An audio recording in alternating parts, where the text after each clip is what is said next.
বাড়ির সামনে থেমে আছে মানুষের ভিড়, কিন্তু আজ কোনো উৎসব না, চারদিকে শুধু কান্না আর নিস্তব্ধতা। সবার চোখে একটাই প্রশ্ন, এভাবেই কি চলে যেতে হয়? সাদা কাপড়ে মোড়ানো কারিনার নিথর মরদেহ যখন বাড়ির সামনে আনা হলো, তখন বাবার কাঁধ যেন বাবার কাঁধ যেন আর সেই ভার নিতে পারছিল না।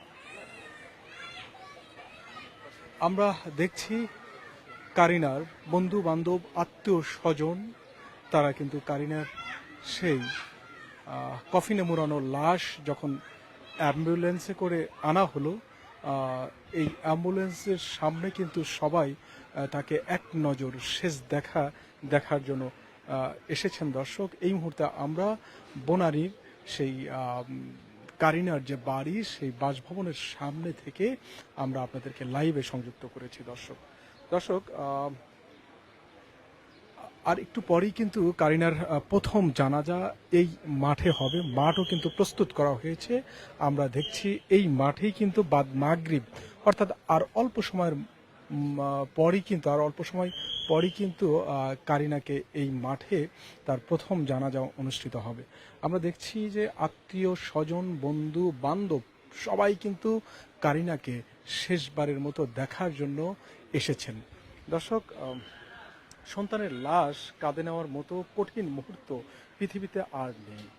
বাবার চোখে জল আর স্বজনদের আহাজারিতে ভারী হয়ে ওঠে পুরো এলাকা।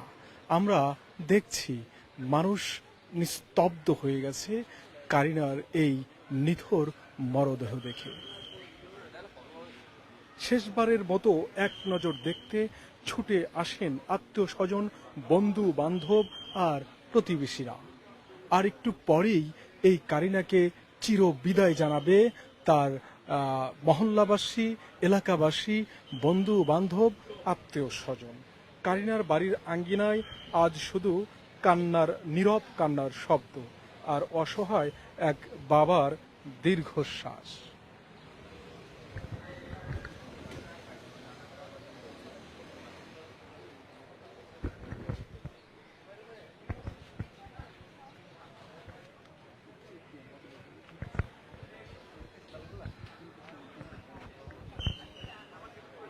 কারিনা কায়সার হামিদের একমাত্র কন্যা সন্তান।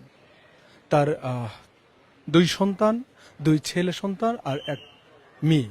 তার একমাত্র মেয়ে সন্তান পৃথিবীর মায়া ত্যাগ করে চির বিদায়